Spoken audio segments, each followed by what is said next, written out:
જય શ્રી કૃષ્ણ, જય માતાજી. રેખા રાદડિયાના સ્નેહભર્યા નમસ્કાર. મિત્રો, આજે હું કંઈક એવી વાત લઈને આવી છું જે ઘણા સમયથી મારા મનમાં હતી. તો મને થયું કે આજે મારે તમારી સાથે મારા મનની વાત શેર કરવી છે. તો મિત્રો, હું એવી વાત લઈને આવી છું કે જો તે ખરેખર જો અમલમાં મૂકે ને તો ઘણા પશુ પક્ષી અને ઘણા ગરીબ લોકોના પેટ ઠરે એવી આ વાત છે. તો એ વાત એ છે કે આપણે વૃક્ષ વાવીએ છીએ, બરાબર, કે વૃક્ષ આપણે વાવવા જોઈએ. વૃક્ષ આપણને ઘણું બધું આપે છે. એક વૃક્ષ વાવવાથી ઘણું બધું આપણને એમાંથી મળે છે અને ઘણા બધા આપણે વૃક્ષો વાવીએ પણ છીએ, પણ એ વૃક્ષ વાવ્યા પછી આપણે તેની સામે જોતા નથી. મારો કહેવાનો મતલબ એ છે કે ઘણી વખત હું રોડ ઉપર નીકળું છું ને તો ઘણી વખત મેં વૃક્ષ વાવેલા જોયા છે, પણ એ વૃક્ષ પાછું ઘણા પશુઓ છે તો એને ભાંગી નાખે છે અથવા પાણી વગર સુકાઈ જાય છે. તો એ વૃક્ષ આપણે એવો સંકલ્પ કરવો જોઈએ કે જે ઝાડ હું વાવું છું એ ઝાડ હું મારી જાતે એને મોટું ન થાય ત્યાં સુધી હું એનું જતન કરું. અને મારા મનમાં એ ઉદ્ભવે છે કે જે આપણે ઝાડ વાવીએ છીએ, જો એની જગ્યાએ આપણે એક ફળ વાળું ઝાડ વાવીએ તો ઘણા બધા જીવજંતુના પેટ ઠરે, ઘણા બધા ગરીબ લોકોને પણ ફળ ખાવા મળી રહે, ઘણા બધા પશુ પક્ષીને એમ કે ભોજન મળી રહે અને ઘણા બધા એવા ગરીબ લોકો છે જે ફળ ખરીદી નથી શકતા તો એમને પણ નેચરલ ઓર્ગેનિક ફળ ખાવા મળે. હું એવું નથી કહેતી કે આપણે અહીંયા સફરજન એવા ઝાડ વાવીએ, પણ જ્યાં આપણે રહીએ છીએ એ જમીનને જે અનુકૂળ હોય, જે જમીનમાં જે ફળ ખાતા હોય એવું ફળનું ઝાડ આપણે વાવીએ તો ઘણા બધા લોકોને ફળ ખાવા મળી રહે. એક સિંગારી આખા વનમાં આગ લગાડી શકે છે અને એક દાન માણસમાં માનવતા જગાડી શકે છે. એમ એક વૃક્ષ ઘણું બધું આપી શકે છે.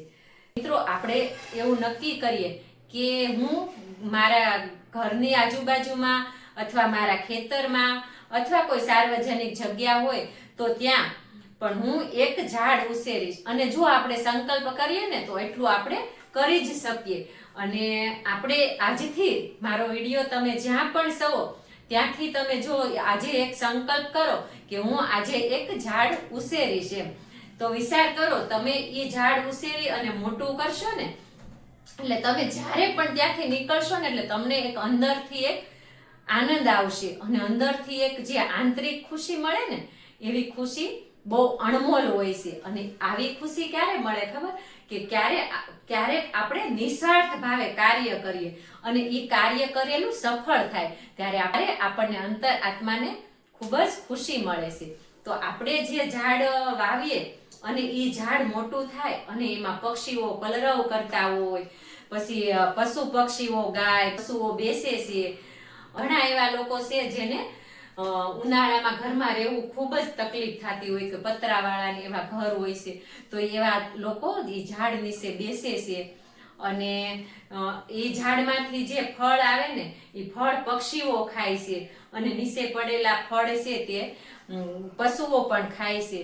અને જો પશુઓ ન ખાય ને તો કીડી મકોડા પણ એ ફળ ખાય છે અને કીડી મકોડા પણ ન ખાય ને તો એ ફળ છે તેનું એક સારું ખાતર બને છે.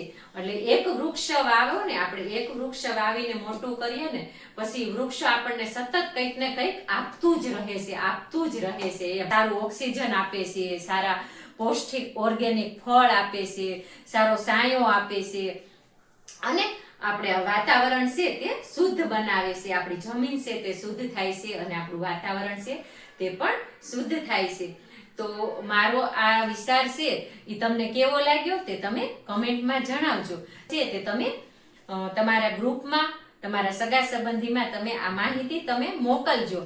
જો કોઈ એક વ્યક્તિ પણ ઝાડ ઉછેરશે ને તો એક વ્યક્તિ પણ ઝાડ વાવશે ને તો કેટલા જીવજંતુના પેટ ભરાશે એમ.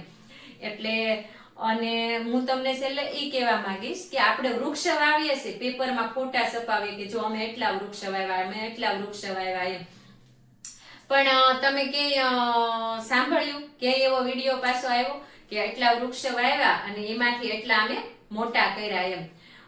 વૃક્ષ વાવવાની ગણતરી થાય છે પણ વૃક્ષ કેટલા મોટા થયા ને એની ગણતરી નથી થતી એમ. વાવીને ભૂલી જવાથી છોડ પણ સુકાઈ જાય છે.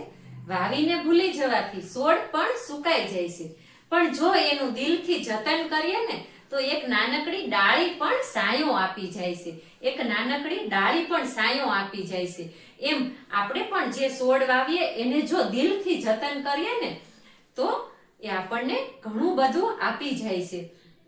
અને વૃક્ષનો ગુણ છે કે એને આપવું એમ, પરોપકારી છે એમ. તે વૃક્ષ છે તે તેની પાસે કાંઈ પણ નથી રાખતો એમ.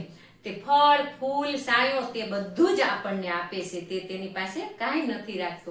તો આપણે ફક્ત ને ફક્ત એક વૃક્ષ વાવીએ જેના થકી ઘણા બધા લોકોને ફાયદો થશે અને ઘણા બધા જીવજંતુઓને ફાયદો થશે અને આપણી સંસ્કૃતિ છે તે જીવતી થશે. નહીતર આપણી પ્રકૃતિ નહીં બસાવીએ ને અને આપણે આપણી ગાય નહીં બસાવીએ ને તો આપણે પતન થતા વાર નહીં લાગે. આ તમે મારા શબ્દ યાદ રાખજો. જો વૃક્ષો વાવો અને જીવન બસાવો. તો ચાલો આજે આપણે સંકલ્પ કરીએ. અને હું એવું કહેવા માંગુ છું કે આપણે આપણા બધા નાના છોકરાઓના બર્થડે ઉજવીએ છીએ. 1 વર્ષનો થાય એટલે કેક લાવીએ, 2 વર્ષનો થાય એટલે કેક કાપીએ. કંઈ પણ આપણે સારું કાર્ય કરીએ ને તો આપણે તરત કેક કાપીએ છીએ. પણ એ આપણી વિદેશી સંસ્કૃતિ છે. એ કે આપણી ભારતીય સંસ્કૃતિ છે કે બર્થડે હોય તો કેક કાપીએ. આપણે એક સમય એવો હતો કે આપણો છોકરાઓના બર્થડે કે કંઈ ઘરમાં કંઈ સારું કાર્ય કે કંઈ સારું થતું ને તો આપણે શું કરતા, નાઈ ધોઈ અને પહેલા મંદિરે દર્શન કરવા જતા, ભગવાનના આશીર્વાદ લેતા અને મા બાપના આશીર્વાદ લેતા. પણ હવે આ આંધળું અનુકરણ થઈ રહ્યું છે, જેનાથી આપણી સંસ્કૃતિને, આપણા ઘરને, આપણને પોતાને બહુ બધું નુકસાન થઈ રહ્યું છે. તો મારો આ વિડીયો તમે છેલ્લે સુધી પહોંચાડો એવી મારી તમને નમ્ર વિનંતી છે. તમે લાઈક સબસ્ક્રાઈબર નહીં કરો તો ચાલશે, પણ મારી એવી દિલથી વિનંતી છે કે તમે આ માહિતી મારા દિલની વાત તમે છેલ્લા લોકો સુધી પહોંચાડો. કોઈ પણ વ્યક્તિ એક વૃક્ષ વાવશે તો ઘણું બધું પુણ્ય મળશે, ઘણું બધું પ્રકૃતિ આપણને આપશે અને ઘણા બધા જીવજંતુઓના પેટ ઠરશે, જીવજંતુઓને રહેવા માટે આશરો મળી જશે અને પશુ પક્ષીઓ પણ ત્યાં સાંયે બેસશે. અને કોઈ ગરીબ લોકો નીકળશે. ઘણા ગરીબ લોકો એવા હોય છે જે પૈસા ખરીદી અને ફળ નથી ખાઈ શકતા. તો જો આપણી આસપાસમાં એવા વૃક્ષો હોય, એવા ફળો હોય તો મજૂર વર્ગ પણ ખાઈ શકે એમ.